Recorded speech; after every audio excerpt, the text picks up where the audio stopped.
Good morning, and welcome to the Analog Devices First Quarter Fiscal Year 2025 Earnings Conference Call, which is being audio webcast via telephone and over the web. I'd now like to introduce your host for today's call, Mr. Michael Lucarelli, Vice President of Investor Relations and Division Controller of Data Center, Energy, and Power. Sir, the floor is yours. Thank you, Daniel, and good morning, everybody. Thanks for joining our first quarter fiscal 2025 conference call. With me on the call today are ADI CEO and Chair Vincent Roche and ADI CFO Rich Puccio.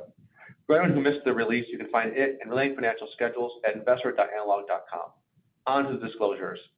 The information we're about to discuss includes forward-looking statements, which are subject to certain risks and uncertainties as further described in earnings release and other periodic reports and other materials filed with the SEC. Actual results could differ materially from this forward-looking information, as these statements reflect our expectations only at the date of this call. We undertake no obligation to update these statements except as required by law. References to gross margin, operating and non-operating expenses, operating margin, tax rate, EPS, and free cash flow in our comments today will be on a non-GAAP basis. These exclude special items. When comparing our results to historical performance, special items are also excluded from prior periods. Reconciliations of these non-GAAP measures to the most directly comparable GAAP measures and additional information about our non-GAAP measures are included in today's earnings release. All references to earnings per share are on a fully diluted basis. And with that, I'll turn it over to ADI CEO and Chair Vincent Roche. Thanks very much, Mike, and a very good morning to you all. Well, first quarter revenue, profitability, and earnings per share all finished above the midpoint of our outlook. And while we continue to operate in a challenging macro and geopolitical environment, our first quarter results and outlook for double-digit year-over-year growth in our second quarter builds my confidence that 2025 will be a year of growth. Our track record of resilience and profitability through cycles, combined with our strong balance sheet, supports our long-standing robust capital return program. I'm delighted to share that we've increased our dividend for the 21st consecutive year, and that over just the past 5 years, we have returned more than $16 billion, or roughly 15% of our current market cap, to shareholders through dividends and share repurchases. Turning now to our operating environment, the magnitude and duration of this most recent semiconductor cycle has surprised many of us.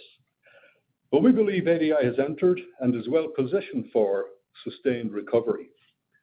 Throughout the cycle, we invested diligently to enhance and leverage our hybrid manufacturing model to support the dynamic needs of our customers, both big and small. We work closely with our customers to be responsive to their evolving business needs and map factory starts to true end demand. As a result, inventory levels have largely normalized, and our partnership approach with our customers throughout the volatility of the past several years has enabled us to balance supply and real demand. While the macro backdrop will continue to influence the pace of our recovery, the signals we monitor, from lean channel inventories to gradual bookings improvements over the past 18 months, support our view that we've passed the cyclical trough and the tide has turned in our favor. Throughout the cycle, we've been busily deepening our customer engagements and accelerating our pipeline growth and conversion. Many of the design wins I've shared on recent calls are now contributing to growth. And let me give you some examples. For example, in industrial automation, the shift towards decentralized intelligence to enable modular manufacturing is driving significant growth in software-defined connectivity solutions. Our software configurable I/O products that double channel density and reduce power consumption by 40% have been installed across all major automation suppliers. Revenue from these wins has begun ramping as the automation market begins to recover and will provide a durable revenue stream over the next decade.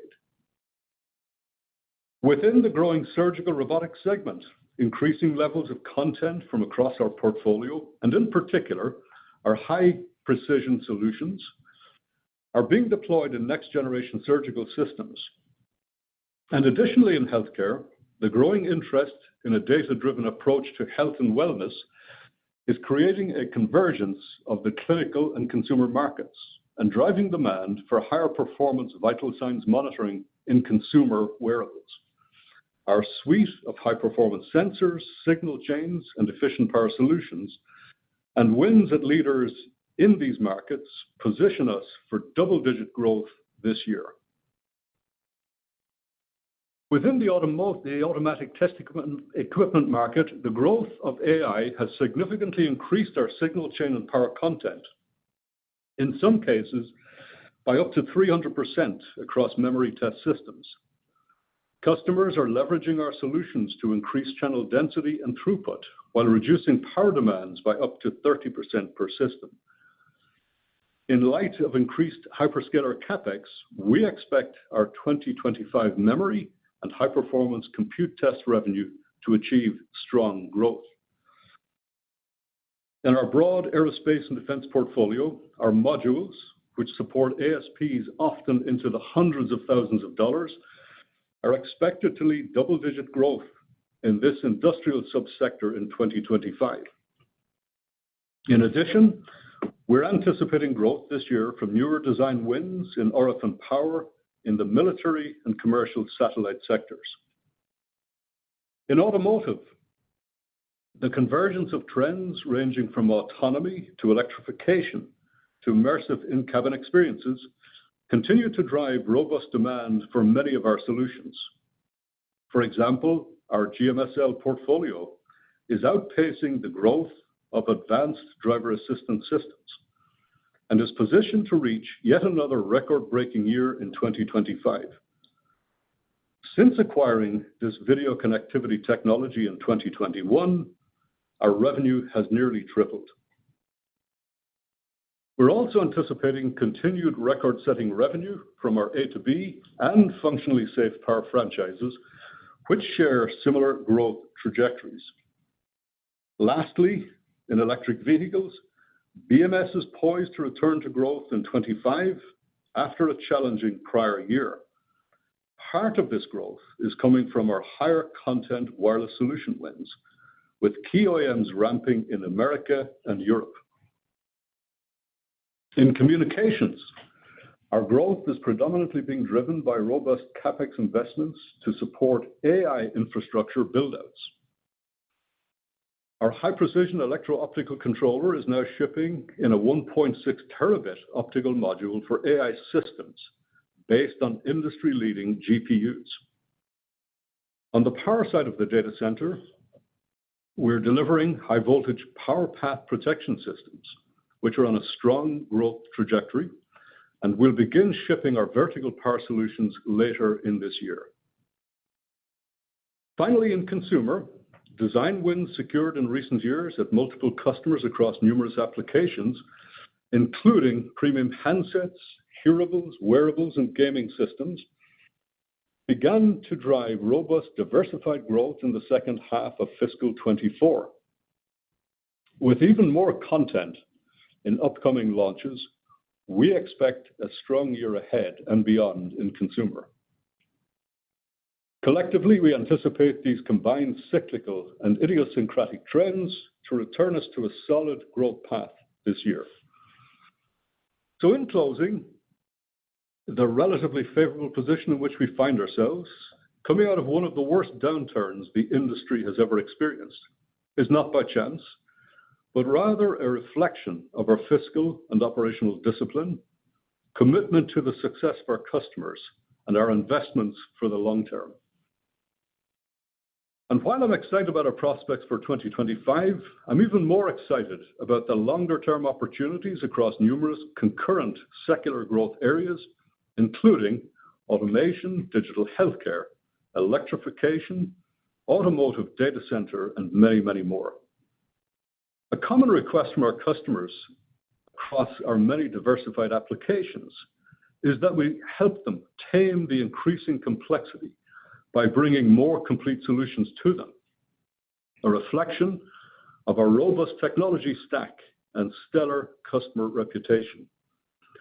In stepping up to our customers' challenge, we continue to push the edges by investing vigorously in our world-class analog, mixed signal, and power portfolios, and integrate higher levels of supporting digital and software into our solutions to meet our customers at the application layer.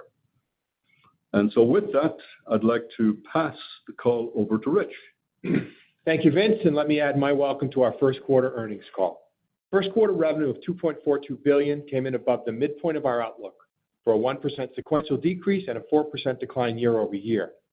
Adjusting for the extra week in our fiscal Q1 2024, however, our Q1 25 performance represents a 4% increase in our first year-over-year growth since Q2 of 2023. Industrial represented 44% of our first quarter revenue, finishing up 1% sequentially. The improved customer inventory backdrop is benefiting each of our industrial subsectors. In addition, we are seeing stronger demand in our automatic test and aerospace and defense businesses, each of which were up year over year. Automotive represented 30% of quarterly revenue, finishing up 2% sequentially. Our leading connectivity and functionally safe power solutions were each up double digits year over year once again, reflecting secular content growth and greater share position. Communications represented 12% of quarterly revenue, finishing up 6% sequentially. Wireline, which makes up roughly two-thirds of our total communications business, was up double digits sequentially and year over year, driven by data center infrastructure build-outs fueled by AI demand. Conversely, our wireless revenue continues to see demand challenges. And lastly, consumer represented 13% of quarterly revenue, finishing down 15% sequentially, reflecting seasonal weakness. Our second consecutive quarter of robust year-over-year growth reflects our greater share and stronger content position across a diversified list of applications. Now on to the rest of the P&L. First quarter gross margin was 68.8%, up 90 basis points sequentially, driven by favorable product mix. OpEx in the quarter was $687 million, up $32 million sequentially, resulting in an operating margin of 40.5%. All told, non-operating expenses finished at $58 million, and the tax rate for the quarter was 11.8%. All told, adjusted EPS was $1.63 at the high end of our guided range. Now I'd like to highlight a few items from our balance sheet and cash flow statements. Cash and short-term investments finished the quarter at $2.7 billion, and our net leverage ratio decreased to 1.1. Inventory increased $27 million sequentially as we replenished the die bank of our fastest-turning products. Days of inventory increased to 176, while channel weeks moved lower and remained below our target of 7 to 8 weeks. Over the trailing 12 months, operating cash flow and CapEx were $3.8 billion and $656 million, respectively. We continue to expect CapEx for fiscal 25 to decrease from 24 and fall within our long-term model of 4 to 6% of revenue. Free cash flow over the trailing 12 months was $3.2 billion, or 34% of revenue. And during the same time period, we have returned more than $2.4 billion to shareholders through dividends and share repurchases. As a reminder, we target 100% free cash flow return over the long term, using 40 to 60% for our dividend, with the remainder used for share count reduction. As Vince mentioned, we announced an 8% increase to our quarterly dividend to 99 cents from 92 cents. In addition, our board has authorized an incremental $10 billion for share repurchases, resulting in roughly $11.5 billion of remaining buyback potential under our current program. Now moving on to guidance. Second quarter revenue is expected to be $2.5 billion, plus or minus $100 million. On a sequential basis, at the midpoint, we expect industrial to lead our growth and automotive to grow, while communications and consumer decline. Operating margin is expected to be 40.5%, plus or minus 100 basis points, flat sequentially due to a notable uptick in variable compensation. Our tax rate is expected to be 11 to 13%, and based on these inputs, adjusted EPS is expected to be $1.68, plus or minus 10 cents. Before passing it back to Mike to begin our Q&A session, I'd like to address the near-term backdrop. Overall, our business continues to improve off our Q2 24 trough in what continues to be an uncertain macro environment. We saw further order improvement and a positive book-to-bill during Q1. Importantly, booking strength was driven by industrial and automotive, our two largest end markets.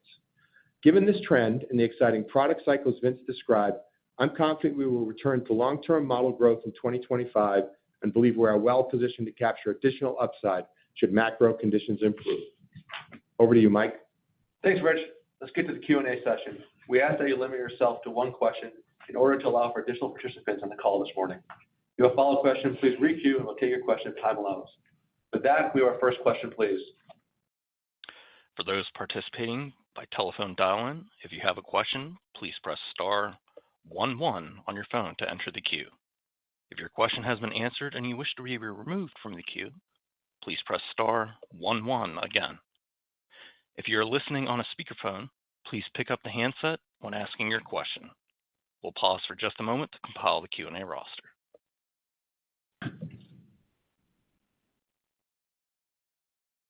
Our first question comes from Joseph Moore with Morgan Stanley. Your line is open. Great, thank you. I wonder if you could talk about the puts and takes in the auto market. China seems to be the strongest region. Can you talk about how that affects you guys if there is an ongoing shift in the center of gravity towards China? Does that have any impact on pricing margin or TAM potential for you guys? Sure. Joe, I'll take that one. This is Rich. So let me give you a little color on what we're seeing in auto. Starting with Q1, revenue came in better than expected, driven by Asia, which we've talked about, continued strength in China. As we've talked about in our recent calls, we have flagged that we have stronger share and content position at major Chinese EV OEMs with multiple products, again, including our audio and video connectivity solutions, functionally safe power, and BMS. And this is coming through in the results, and we expect it should continue into Q2. As for the impact of a change in center, we continue to see strong results, right, from 3 straight quarters of double-digit growth in China being led by auto. In addition, and we can talk about this, we've seen growth in the other parts of the China business, but the auto is continuing to lead. Yeah, I've maintained for a long time, Joe, that as long as there is a market for high-performance technologies, that ADI's technologies would continue to be relevant, and that is the case. We see it in automotive, we see it in the industrial sector, the cloud, communications, and we're getting well paid for the quality of the technologies that we're bringing. So, it's clearly a competitive market, particularly at the kind of mid-low ends, with indigenous suppliers coming on stream. But given the high-performance thrust in our portfolio, we're getting rewarded for the capabilities that we bring at the system level for our customers. Thanks, Joe. Great, thank you. Thank you. Our next question comes from Vivek Arya with Bank of America Securities. So your line is open. Thanks for taking my question. Rich, just to clarify, what is that long-term model growth that you expect to return to this year? And then, Vince, my question is for you. You mentioned that the inventory levels have largely normalized. Is that at distributors? Is that at OEMs also? Does it apply to all end markets or mostly to industrial? Basically, how does that inform us about how ADI can feel about demand, visibility, and growth over the next handful of quarters? Thank you. Yeah, maybe I can take the second part of the question first, Vivek. So we are seeing the normalization across the direct as well as distribution channels.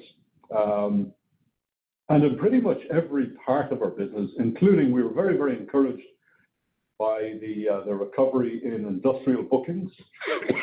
And that's a very, very important part of ADI's business.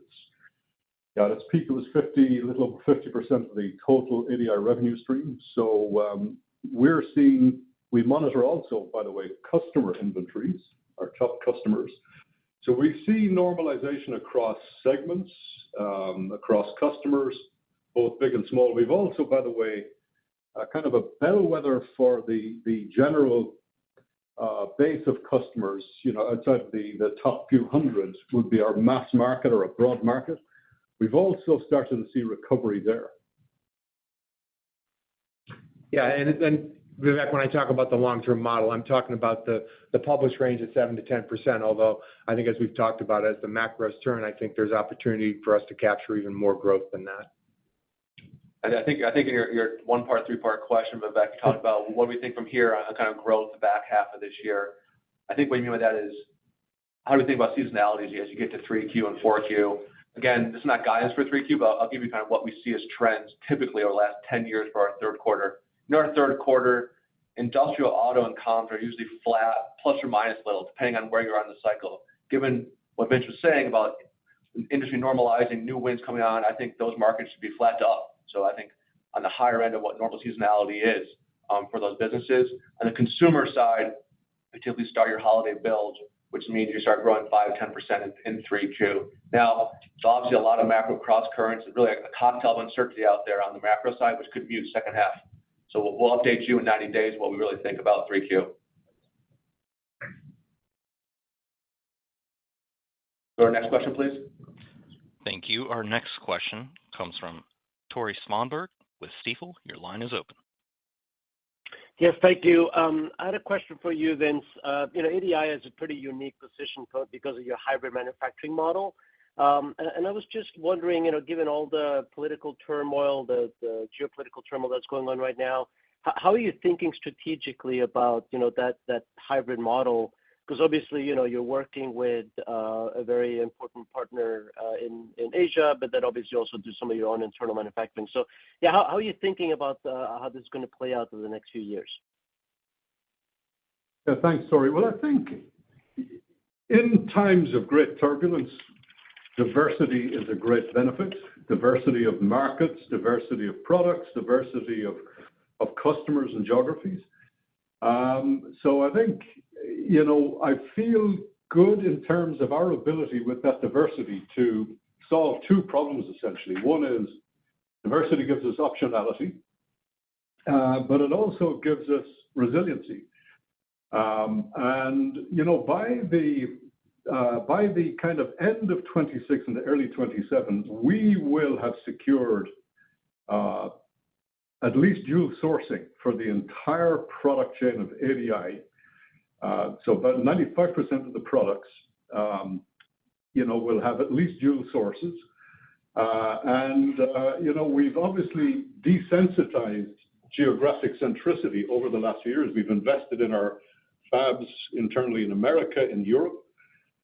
And we've worked with our partners as well to get at least two geographical sources for the products that we procure from our partners externally. So I think, we're in a good position as a company to make sure that, overall we have internally got twice the capacity we had at the start of the pandemic. And as I said, we've secured also additional supply in new sources, new fabs with existing partners. So I think we're in a very, very good position to weather whatever turbulence might come our direction. That's great, caller. Thank you, Vince. Thanks, Tori. Thank you. Our next question comes from Chris Danely with Citi. Your line is open. Hey, thanks, guys.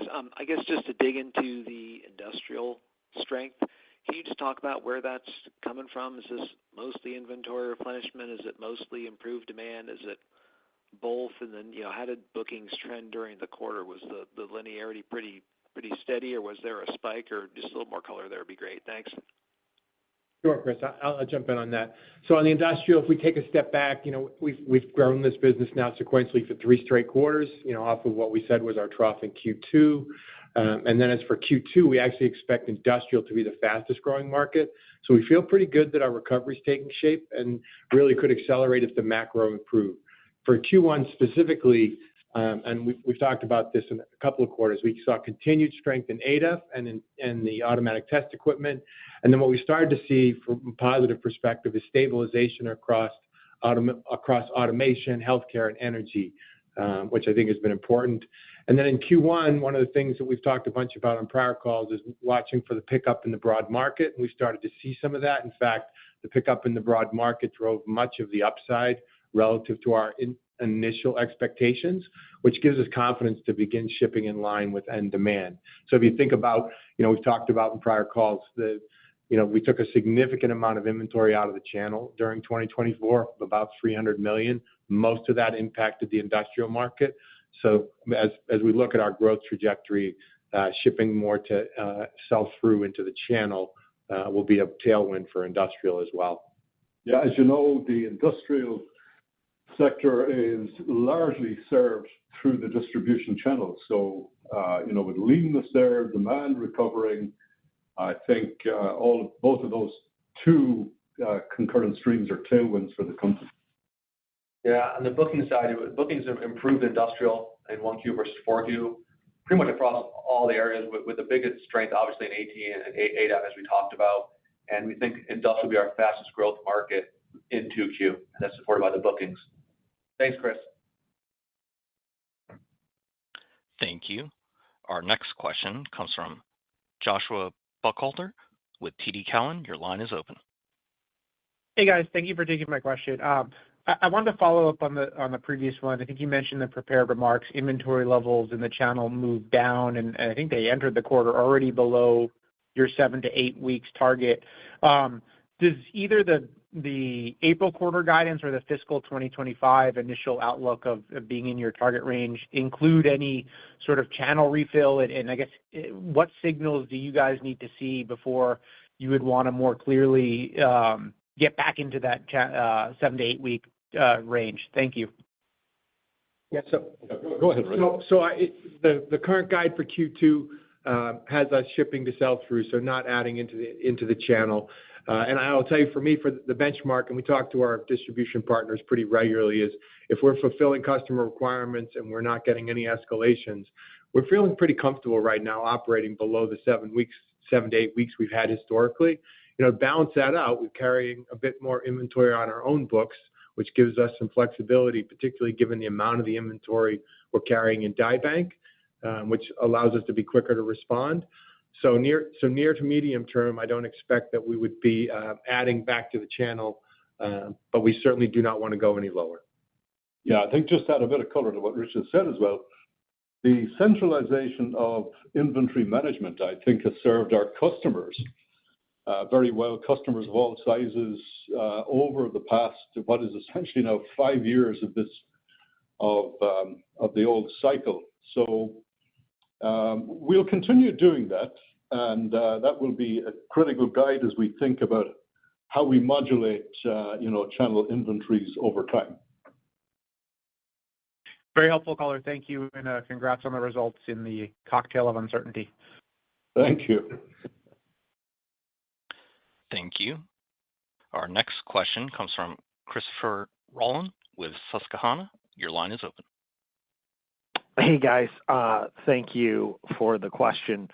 Mine is around two very specific opportunities that you've talked about in the past. One is optical connectivity, and then the other is AI power. If you have any developments in those products or markets, would love to know those, or maybe it's just playing out like you thought it would. But would love to know how interest, orders, et cetera, are going for those products. Yeah, thank you. Well, I'd say first and foremost, our opportunity pipeline has been growing steadily in this AI driven infrastructure world. And, we've been a long-term player in this electro-optical interface category, where we provide these very precise, high compute throughput control systems for stabilizing the electro-optical modems. And, we've just introduced our 1.6 terabit, which is the very much the benchmark for throughput in these systems today. Of course, those speeds will continue to increase. The sophistication of what we build will continue to grow as well. So that's been a very good business, a high growth business for Indiana for many, many years, and it predates the AI build out, the build out of AI infrastructure. Our power technologies really straddle two different areas. One is, if you like, the power control systems that are important for the overall health of a data center at kind of the board level, the server level. And the other is, and a good example, by the way, of that power control would be these hot swapping and reset generators and so on, these very, very tough analog problems that need to be solved. The second part of the power story is the delivery of energy to the GPUs, the chip systems themselves. And we're going to production in the second half of this year with a vertical power technique with one of the big hyperscalers. And we have other designs in train that will come on stream as well, I believe in the 26 period. Fantastic color there. Thank you so much. And maybe just kind of playing into these kind of new products that are emerging here, are there any other new products to call out, new customers, new end markets, any of these kind of free options, as I like to call them, that are emerging for your company? And anything you can point to, anything new that maybe you haven't had before, any new opportunities? Well, it depends on, how far into the future you want to go. But, let me give you a couple of real-time examples here. I mentioned in the prepared remarks the conversions of wellness-based healthcare solutions with the consumer sector. We see that the interest in building those systems out is becoming, I would say, very, very active. We're well positioned as a company because we've been building the sensory and signal processing technologies for a long, long time. So I would call that out as an area with a good spectrum of customers across many geographies and many, many different types of healthcare modalities that need to be measured. At the clinical grade level, incidentally, areas like continuous glucose monitoring, and being able to do that in a closed loop system, both the input and the output. So I think that is an area that we're excited about, but we've a lot of good technologies that are being deployed at faster rates into that area. And if you want to go really into the future, there is life beginning to appear in the whole quantum computing world. And we're at the early stages of building control systems, if you like, precision control systems for these very, very complex computing elements. Very cool. Thank you so much. Thanks, Chris. As a reminder, if there's any additional questions from people who've asked questions, please re-queue. We have some extra time. Otherwise, we'll go to our next question. Thank you. Our next question comes from Harsh Kumar with Piper Sandler. Your line is open. Yeah, hey guys. I just wanted to hit upon the quote-unquote call for the bottom. I guess you're calling that. I guess what is the confidence level that this is not a head fake? I know you're talking about increased orders and normalization of inventory, but there's a lot of geopolitical movement. There's a lot of tariffs. Help us understand why the confidence level is so high that we've reached the bottom and this isn't just some kind of head fake. Thank you. Well, I think, first and foremost, we have a lot of conversations with a lot of customers. We've tens of thousands of customers in our portfolio. We pay attention to the signal that matters to us most is sell-through. So POS is that's where we focus, and that POS signal is how we plan our supply at ADI, how we run our business and run our supply system. So that's first and foremost. I think we are seeing the stabilization in the business and growth in certain areas right across the spectrum. And then geographically, there is a diversity of progress as well. I'd say Japan is most muted. America and China are strongest. I would say Asia Pacific is strong, and Europe is somewhere between where Japan is and where the rest are. So, but that's essentially how we view the world. As we said in the prepared remarks, what's incalculable here in our thinking is the effect of any potential geopolitical turmoil trade war, and so on and so forth. So that, I think, will be the governor ultimately during this year as to the rate of recovery. But I have a strong conviction that we're in a new cycle in the semi sector and certainly in ADI's business. Thank you for the color. Thanks.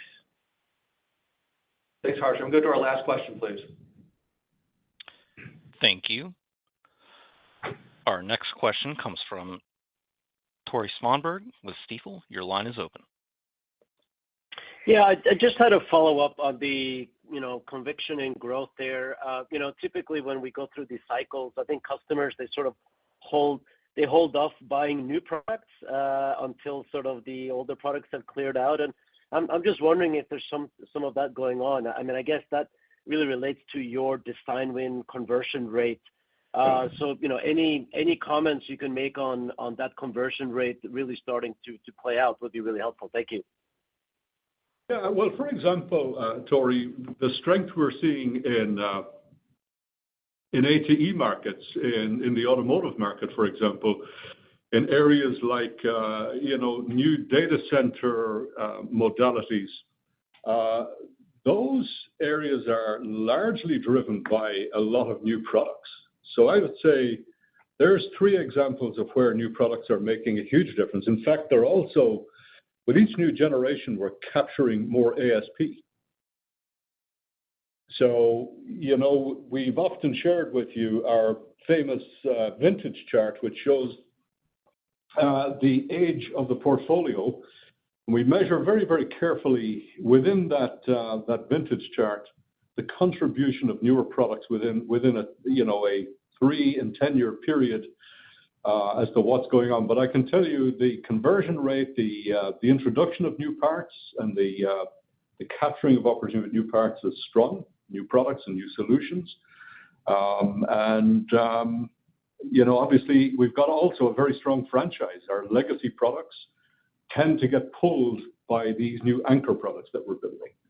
I'd say overall, I'm pleased with the effectiveness of our R&D spends and how we're capturing and creating new markets and new applications and opportunities.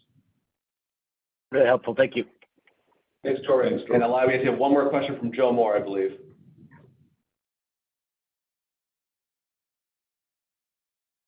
Thank you. I'm showing no further questions at this time. All right, no problem. I think we answered all the questions then. Thanks, everyone, for joining us this morning. A copy of the transcript will be available on our website. Thanks for joining and your continued interest in Analog Devices. This concludes today's Analog Devices conference call. You may now disconnect.